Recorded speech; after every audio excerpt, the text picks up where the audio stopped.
بسم اللہ الرحمن الرحیم۔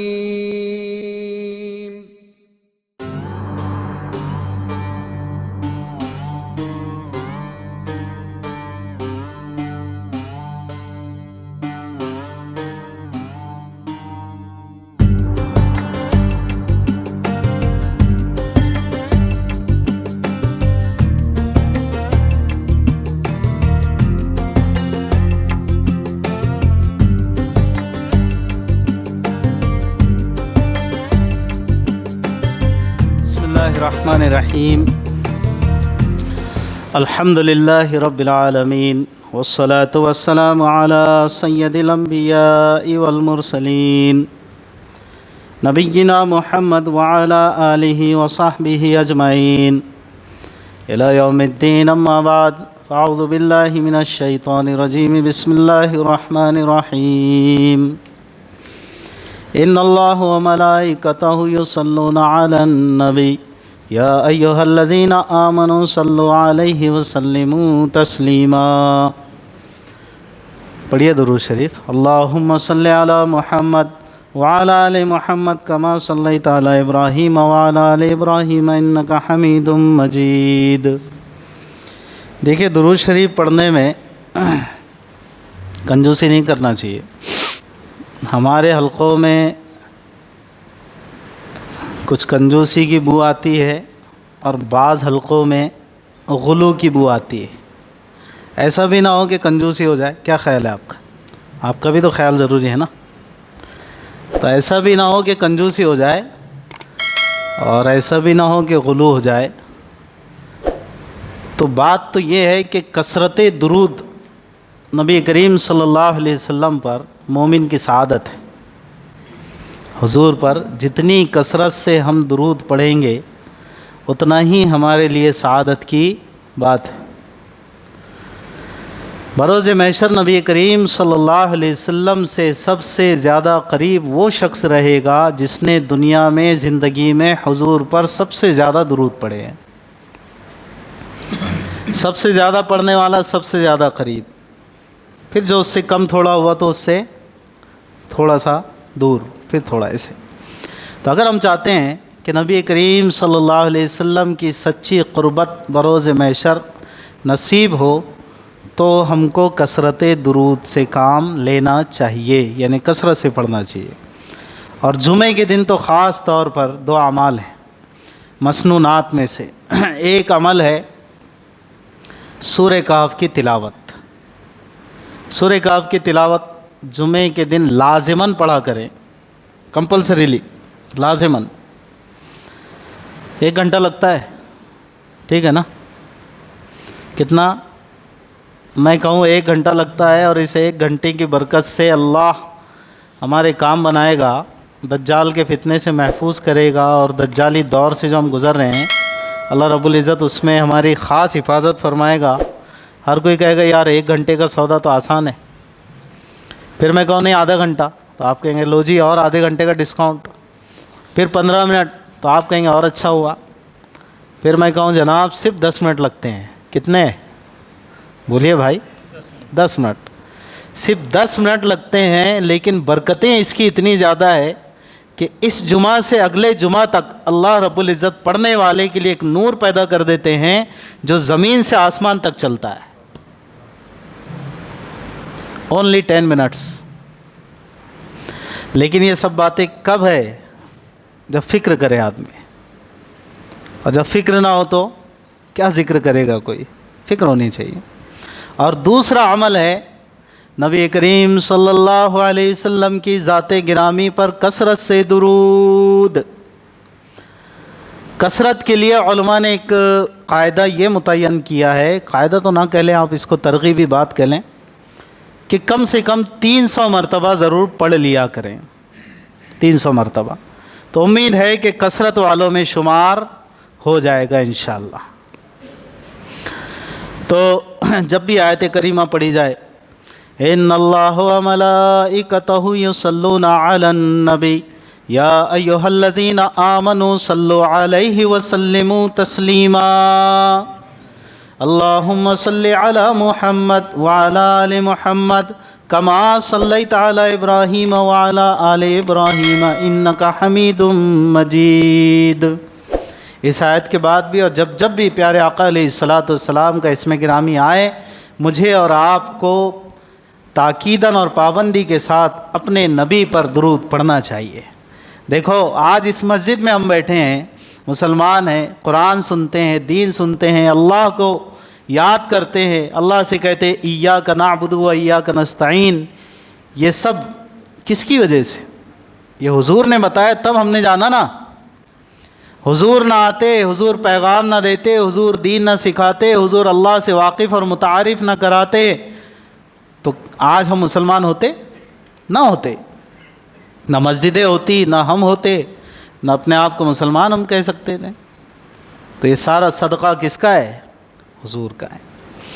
سلام و حضرت نبی کریم صلی اللہ علیہ وسلم کی ذات گرامی پر بیش بہا۔ یا رب صلی وسلم دائما ابدا علی حبیبک خیر الخلق کلہم۔ گفتگو کا موضوع ہے حالات حاضرہ، ٹھیک ہے؟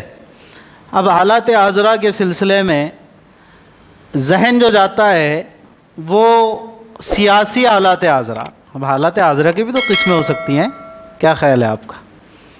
ہمارا ذہن عام طور سے جیسے ہم حالات حاضرہ کہتے ہیں نا، تو حالات حاضرہ کے جو پہلو بنتے ہیں وہ مختلف ہیں، لیکن ہمارا ذہن کیسا جاتا؟ اب سیاست پر بولیں گے، وہ تو سیاسی حالات حاضرہ ہوئے نا، ساتھ ہی ساتھ سماجی حالات حاضرہ، معاملاتی حالات حاضرہ، تجارتی حالات حاضرہ، کیا خیال ہے؟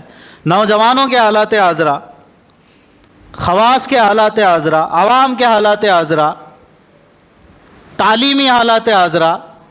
ابھی بات سے بات چلی تو سنی لیجیے، ہم تو نقد دینے کے عادی ہے، اللہ کا فضل ہے۔ تعلیمی حالات حاضرہ میں ہم نے جو تعلیمی نظام کو رشوتوں سے آلودہ کر دیا، گندا کر دیا، جس کی وجہ سے صلاحیت مند لوگ پیچھے رہ رہے ہیں اور جس کے پاس یہ صلاحیت ہے وہ آگے ہے۔ علمی صلاحیت والا پیچھے، یہ صلاحیت والا آگے۔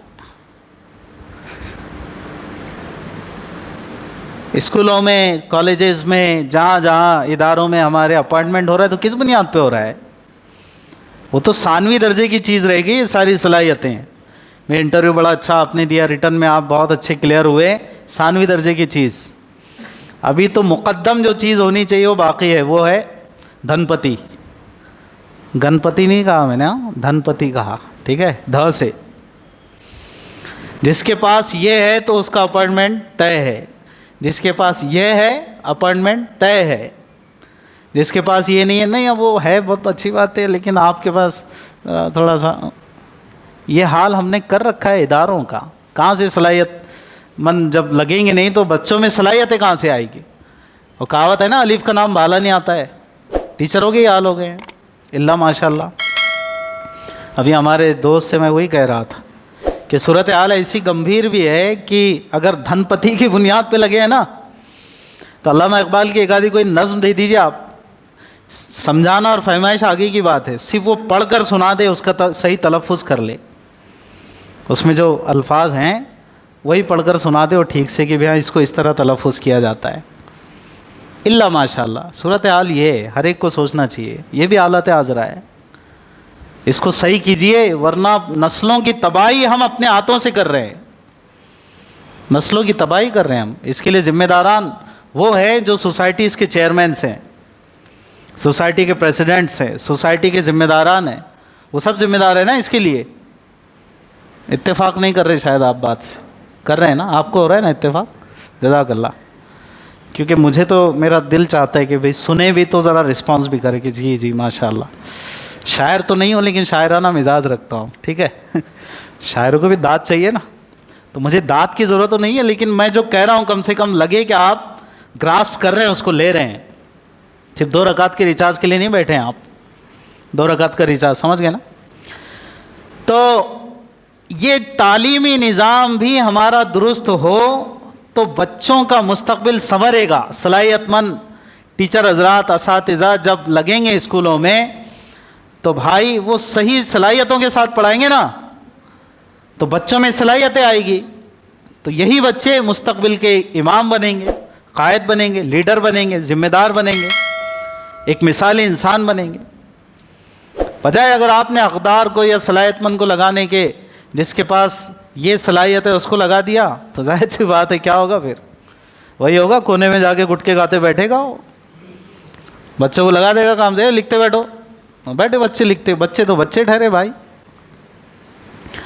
تو میرے دوستو جو بات مجھے عرض کرنی ہے، حالات حاضرہ میں تعلیم بھی ہے، تجارت بھی ہے، معاملات بھی ہے، معاشرت بھی ہے، ملک عزیز کے موجودہ حالات بھی ہیں، اور آپ کا یہ بھائی موجودہ حالات کے سلسلے میں ہمیشہ آپ کے درمیان بھی، اور اللہ جہاں جہاں موقع دیتا ہے سب کے درمیان اللہ کی توفیق اور فضل سے یہ بات کہنے کی کوشش کرتا ہے کہ گر وقت آ پڑا ہے مایوس کیوں کھڑا ہے، اللہ بہت بڑا ہے، اللہ بہت بڑا ہے۔ اللہ کو پکڑو، اللہ سے وابستہ ہو جاؤ، اللہ سے جڑ جاؤ۔ ہمارا حال یہ ہو گیا میرے دوست کہ رشوتوں سے ہمارے ہاتھ آلودہ، سودی کاروبار سے ہمارے ہاتھ آلودہ، بینکوں سے لین دین کی گندگیوں سے ہمارے ہاتھ آلودہ۔ فالودہ نہیں کہہ رہا ہوں میں، ہاں وہ اردو کے بھی بڑے مسائل ہیں بھائی، کیا کریں گے، ایک رونا تو یہ بھی رویا جائے تو کم ہے، اردو نہیں آتی۔ تو ان گندگیوں سے ہمارے ہاتھ بھرے ہوئے ہیں، سود بھی چل رہا ہے، رشوتیں بھی چل رہی ہے، بہنوں کا حق بھی مار رہے ہیں، وراثت کی تقسیم نہیں کی جا رہی ہے۔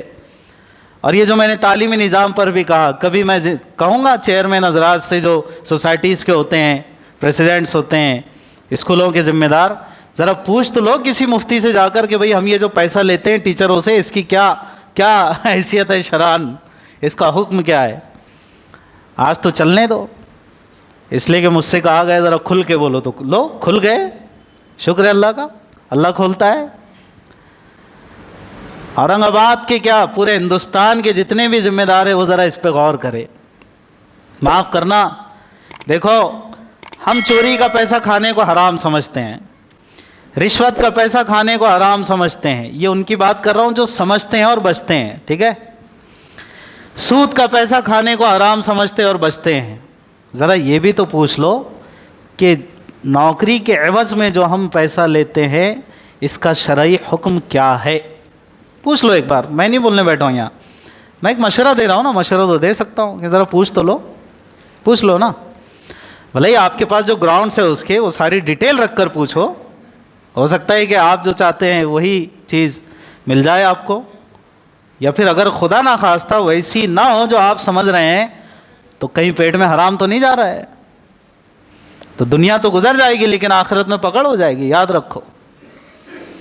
اور آخرت کا فارمولہ تو یہ ہے جناب، ہم سب مسافر خانے میں جی رہے ہیں اس وقت، دنیا میں ہم جینے نہیں آئے، مرنے کے لیے آئے، یاد رکھو۔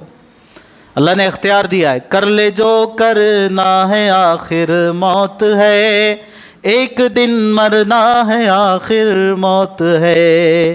اللہ نے اختیار دیا، جو چاہے کر، بلکہ کفر اور ایمان کا اختیار دیا نا، وَمَن شَاءَ فَلْيُؤْمِن وَمَن شَاءَ فَلْيَكْفُرْ، ہے نا؟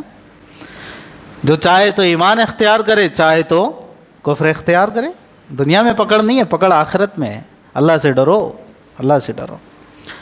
تو میرے بھائیوں میں عرض کر رہا تھا، رشوتیں بھی چل رہی ہیں، سود بھی، بیاج بٹے بھی، بینکوں سے لین دین بھی۔ مولانا کو آ کر بے شرموں کی طرح کچھ لوگ کہتے ہیں مولانا بھی فلیٹ بنایا میں نے، بینک سے اٹھا لیا تھا اتنے پیسے، فلیٹ بنایا، ارے واہ رے واہ۔ اب مولانا اگر نیوٹرل قسم کے رہے تو ابھی اچھا بھائی ماشاء اللہ مبارک، اور ایک آدھا کڑو میرے ایسا نصیب ہوا تو جگہ پر ہی۔ آپ کو شرم نہیں آئی بینک سے لون لیتے ہوئے؟ یار گئے تھے کائے کے واسطے مولانا کے پاس، انہوں نے تو سیدھا، اور سیدھا ہی چلنے دو۔ یہ میٹھے میٹھے ہی سے قوم کا مزاج اور دماغ خراب ہو گیا ہے۔ ہاں کب تک یار، کمال ہو گئی۔ حالات حاضرہ سے بات چل رہی ہے تو سن لو، آج یہ جو مسائل چل رہے ہیں ارتداد کے، جہاں پر کمی کوتاہی تربیت کی وہ سب اپنی جگہ، لیکن جس پہلو سے میں کہہ رہا ہوں ذرا وہ بھی غور کر لینا۔ ہم نے جو شادیوں کو اتنا لمبا چوڑا مہنگا بنا دیا ہے، بچیوں کے مرتد ہونے کے اسباب میں سے ایک بڑا سبب یہ بھی ہے کہ شادیاں ہماری مہنگی چل رہی ہے. بہت مہنگی شادیاں کر رہے ہیں ہم لوگ. بڑے بڑے لان کھانے دانے, 3 دن پہلے حیدرآباد سے بلا لیا, اور 3 دن پہلے یہ, پہلے دن چکن, دوسرے دن مٹن, تیسرے دن بڑا, اور پھر جو شادی کا دن ہے وہ تو خاص رہے گا. میں ابھی نہیں بولتا ایسا آپ کو, شادی کے دن دیکھنا آپ نے. کرنے والا بھی بے غیرت کے ایسا کر رہا ہے. تعجب تو ان پہ جو بے غیرتوں کی طرح کھاتے ہیں. تھوڑا تیز چلنے دو, 6-4 لگانے کے عادی ہیں ہم, اللہ کا احسان ہے. ان بے غیرتوں کا کیا کرو گے آپ جو 3 دن پہلے اڑا رہے ہیں دعوتیں؟ ان کو کیا کرنا ہے اللہ رسول سے بھائی؟ نفس کون سی تعویل کر لیتا ہے؟ نفس تعویل یہ کرتا ہے, کیسا ریلیشن ہے نا, دوستی ہے, مینٹین کرنا پڑتا نا کر کے. مولانا بول رہے برابر ہے, مولانا بول رہے برابر بھی ہے, لیکن میں کھاتا رہوں گا. جملے کو غور کرو آپ. مولانا جو بول رہے, مولانا بول رہے برابر ہے, پن کیسا؟ تو پن کیسا بولے تو یہ اب تیرے جیسا, ورنہ شریعت تو جو مولانا بول رہی وہی بول رہے ہیں.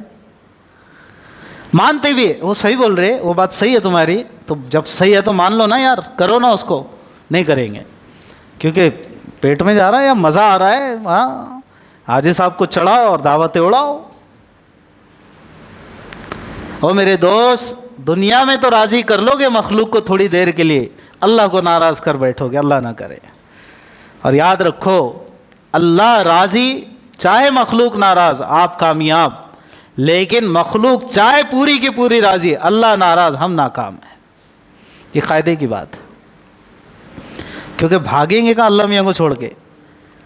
مرنا تو ہے نا, مرنا ہے, مر کے اللہ ہی کے پاس جانا ہے, پروگرام طے ہے. اچھا بھائی, شاید آپ لوگ کا پروگرام نہیں ہے, کوئی بات نہیں. وہ پی کر آئے ہیں آپ, کیا کہتے ہیں نا اس کو, امرت, آب حیات. افسانوں میں ہے وہ, صرف یاد رکھنا, نہیں تو نوجوان بچے بولیں گے اچھا مولانا نے آج بولے تو شاید ہوگا بھی, پھر چلو ڈھونڈنے. نہیں, فرضی چیز ہے, کہیں نہیں ہے. آب حیات ویات کچھ نہیں ہے, امرت بھی کچھ نہیں ہے. ضابطہ یہ ہے کہ کل نفس ذائقۃ الموت, جو پیدا ہوا ہے اس کو مرنا ہے, جو جی رہا ہے اس کو موت کے حوالے ہونا ہے. کل نفس ذائقۃ الموت, جس کی بھی سانسیں چل رہی ہے ایک دن موت کا شکار ہونا ہے. جو حیات ہے در حقیقت وہ ممات ہے, اس کو موت آنی ہے. میں یہ بات عرض کر رہا ہوں میرے بھائی کہ جو شادی بیاہ کو, نکاح کو ہم نے مشکل بنا دیا, کھانے دانے, جہیز, لینے دینے, فرمائشیں.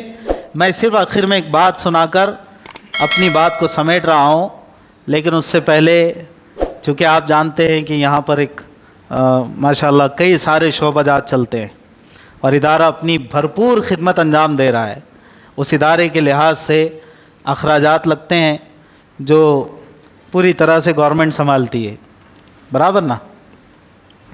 ہر مہینے, ابھی جو موجودہ سرکار تو پہلے دیتی ہے, اب پورا بھرپور آپ کو, یعنی یہاں پر چیک آتا ہے ہر مہینے 5 کروڑ کا آتا ہے, ایسا بتایا میرے کو.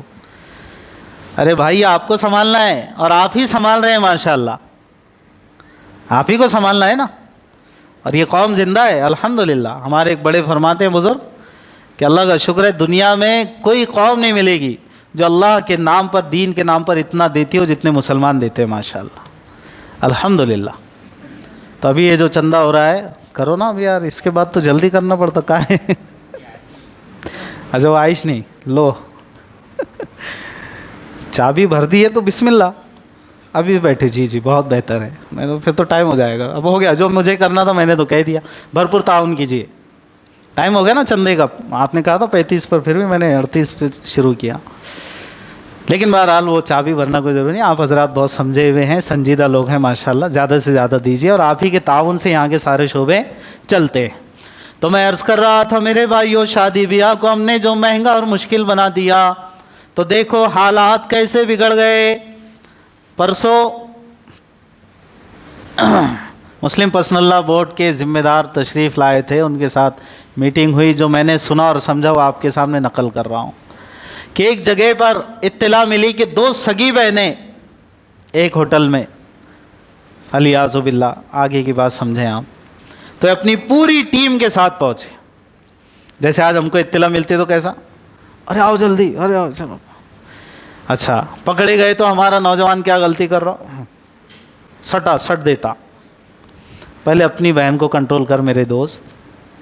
شادی شدہ ہے تو پہلے بیوی کو کنٹرول کر، اپنی بیٹیوں کو کنٹرول کرو. مارنے سے کام نہیں ہوتا ہے. دیکھو مولانا طارق جمیل صاحب بڑے دائی ہیں، اللہ تعالیٰ ان کو صحت مند رکھے، تندرست توانا رکھے. وہ کہتے ہیں کچھ اس طرح کے الفاظ آگے پیچھے ہو سکتے ہیں لیکن خلاصہ یہ ہے اس کا کہ ہم نے یہ تو دیکھا کہ ایک طوائف کوٹھے پہ آ کر ناچ رہی ہے، ایک طوائف نوجوان اور جسم فروشی کر رہی ہے، اس کی گھنگروں کی چھنک تو ہم نے سنی لیکن کبھی یہ جاننے کی کوشش نہیں کی کہ وہ کون سی مجبوری تھی جو اس کو یہاں تک لے آئی ہے. یہ جاننے کی کوشش نہیں کی ہم نے. اس لیے حضرت مولانا نے ان میں بھی کام کیا ماشاءاللہ. اور جو لوگ جانتے ہیں وہ جانتے ہیں کہ ماشاءاللہ کئی طوائفوں نے ان کے ہاتھ پہ توبہ کی اور جو طوائف خانے تھے آج الحمدللہ وہ دینی مرکز بن گئے ہیں.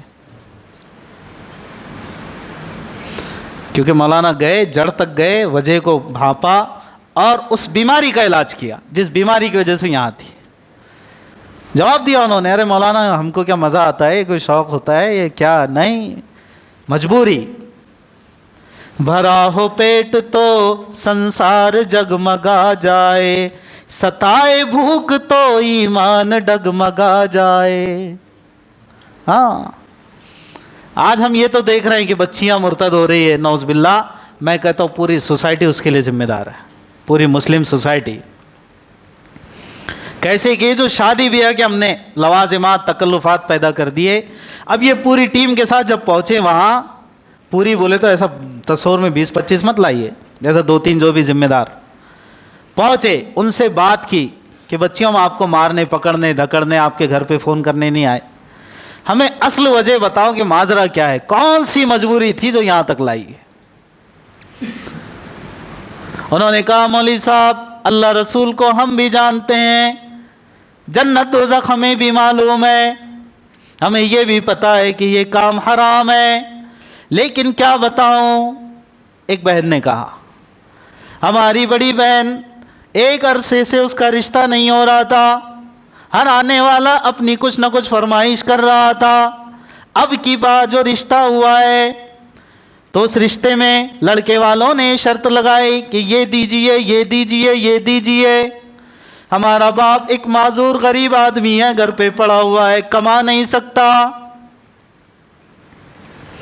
مختلف بیماریاں ہوتے ہیں لوگوں کو. گئے ہم مسلم تنظیموں تحریکوں کے پاس، اہل ثروت کے پاس، کسی نے 100 دیے، کسی نے 50 دیے، کسی نے 1000 دیے، اس سے زیادہ کیا دے گا کوئی، 2000 دے دیے بس. اسی اثنا میں ان لوگوں نے ہم سے رابطہ کیا، او میرے یارو آپ سوئے ہوئے ہیں تو کیا ہوا، باطل تو جاگ رہا ہے. اقبال کہتے ہیں دیکھ اپنی سادگی اوروں کی عیاری بھی دیکھ. تھوڑے سے الفاظ آگے پیچھے ہو رہے ہیں لیکن یہ اقبال نے کہا ہے. عیار تو اپنی عیاری میں لگے ہوئے ہیں اور ہم اپنی سادگی میں. مولانا کام ہے بولتے رہتے، وہ صحیح بول رہے لیکن کیسا ہے، ایسا ہے، کرنا پڑتا، تھوڑا ایسا کرنا پڑتا. ارے میرے بھائی جب اس بچی نے کہا ہمارا باپ ایک غریب آدمی ہے، ایک معذور آدمی ہے، اتنے پیسے نہیں لگا سکتا، ہم سے ان لوگوں نے رابطہ کیا اور کہا کہ تھوڑی دیر کی بات رہے گی، بس سارا پیسہ ہم دے دیں گے. وہ مجبوری ہم کو یہاں پر لائی ہے. اب تم ہم کو اللہ رسول کی بات کر رہے ہو، کیا مسلمان نہیں ہیں؟ ہم بھی جانتے ہیں اس مجبوری کا کیا ہوگا جو ہم پر آ پڑی ہے. اس مجبوری نے ہم کو یہاں تک لایا ہے. مولانا نے بتایا جو کارگزاری کہ مجھ پہ تو جیسے بجلی کڑک کر گر پڑی ہو، کہ اللہ رحم کرے ہمارے مال والوں پر، پیسے والوں پر، جائیداد والوں پر، روپے والوں پر، کہ جو اپنے آپ کو دیندار سمجھنے کا بھرم رکھتے ہیں، اس دھوکے میں ہے کہ تھوڑے سا نماز روزہ کچھ کر لیا، زکوٰۃ وغیرہ دے دی، کچھ غریبوں میں لٹا دیا، خرچ کر لیا، لیکن شادی بیاہ تو ویسے ہی کریں گے جیسا دل چاہے گا.